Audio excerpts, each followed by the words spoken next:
नमस्कार दोस्तों, आपका TYD एजुकेशन चैनल में स्वागत है। आज हम आपको नवोदय का सेकंड क्लास पढ़ाने वाले हैं, क्लास 2, जिसमें हम LCM लघुत्तम समापवर्त तथा महत्तम समापवर्त निकालना सिखाएंगे। तो सबसे पहले देखते हैं लघुत्तम समापवर्त।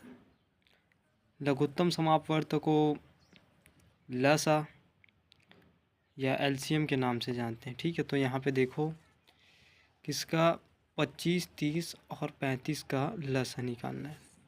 तो सबसे पहले हम इसको डिवाइड के रूप में लिख लेंगे 25, 30 और 35 को, और हम देखेंगे कि ये तीनों किससे डिवाइड हो रहा है। तो यहाँ पे देखते हैं ये तीनों 5 से डिवाइड हो रहा है, इस कारण 5 से इसको भाग देंगे। तो 5 पंचे 25, तो ये 5 बार में गया, ये 5 छक्के 30 और ये 7 बार में। अब देखो ये 6 केवल किससे जाएगा, 2 से, तो 2 से भाग दिए। और याद रखना है ये छोटे छोटे संख्या से ही भाग देना है। 2 तिया 6 ये तो जाएगा नहीं, तो इसको एजिटेड लिखना है। इसके बाद में क्या है, ये 7 है, ये भी नहीं जाएगा, तो इसको भी एजिटीज लिखना है ना। तो देखो यहाँ पे अब इसको 3 से देते हैं, 3 बचा, तो ये नहीं जाएगा, तो इसको जैसे का वैसा एजिटीज। और ये 3 एक कम 3 और ये 7 का 7, तो ये 5 से जाएगा और ये 7 से जाएगा।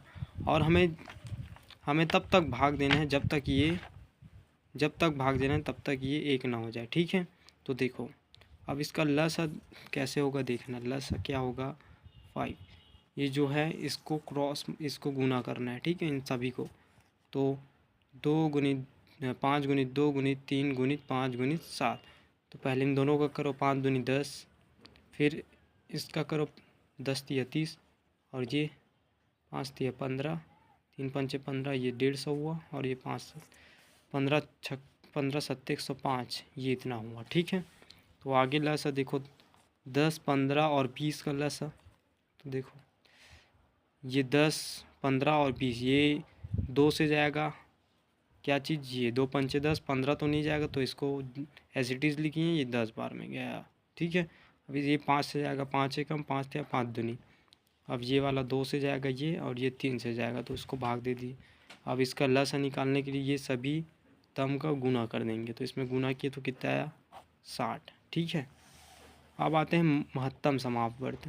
ठीक है, महत्तम समापवर्त जिसको शॉर्ट में हम SCF बोलते हैं। ठीक है, तो महत्तम समापवर्त निकालने के लिए क्या करना पड़ता है, उसके लिए सबसे पहले एक एक जो दिया रहेगा संख्या उसको अलग अलग डिवाइड के रूप में लिखेंगे। तो जैसे कि 100 है, 100 को लिखें, तो इसको छोटे से छोटे संख्या से क्या करना है, भाग। तो पहले 2 से भाग दिए 50 बार में, फिर 2 से भाग दिए 25 बार में, फिर ये 5 से 5 बार में, और ये 5 से 1 बार में। ठीक है, तो उसी प्रकार 150 को भी देना है, 2 से भाग 75 बार में, ये 25 बार में गया, और ये 5 बार में, और ये 1 बार में। तो इन दोनों में क्या क्या संख्या कॉमन रहेगा, जैसे कि यहाँ पे जैसे कि 100 में देखो 2 गुणित 5 गुणित 5 है। ठीक है, और यहाँ पे 2 गुणित 5 गुणित 5 गुणित 5 है। तो देखो इसमें कॉमन क्या है, 1 2 कॉमन आ रहा है और 2 5 कॉमन आ रहा है। तो जो कॉमन रहेगा दोनों में से एक को लिखना है। जैसे यहाँ पे 2 ठो है लेकिन कॉमन है, तो एक को लिखना है ना। दोनों में जो कॉमन रहेगा उसका गुना करेंगे। ठीक है, जो कॉमन रहेगा उसका गुना करेंगे, तो 5 दूनी 10 और 10 पंचे 50, तो ये इसका SCF क्या आ गया, 50। ठीक है, अब उसी प्रकार इसमें भी 30 और 60 का मसा। तो यहाँ पे 30 लिखा है, इसमें क्या हुआ, 2 15 बार में 30 गया। ठीक है, और 5 तिया 15 और 3 एकम 3। ठीक है, और इसमें भी वही 2 तिया 6 और 0 जगह 0, 2 15 बार में 5 तिया 15 और 3 एकम 3। तो देखो अब देखो इसमें 2 गुणित 5 गुणित 3 है, इसमें 2 गुणित 2 गुणित 5 गुणित 3 है।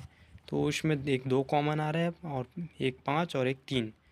तो 5 दूनी 10 और 10 तिया का 30, इसका महत्तम समापवर्त आ गया। तो आई होप आप सभी को अच्छे से समझ आया होगा। नहीं आया होगा तो कमेंट सेक्शन में बताना, और मेरे चैनल को लाइक शेयर सब्सक्राइब कीजिए। धन्यवाद।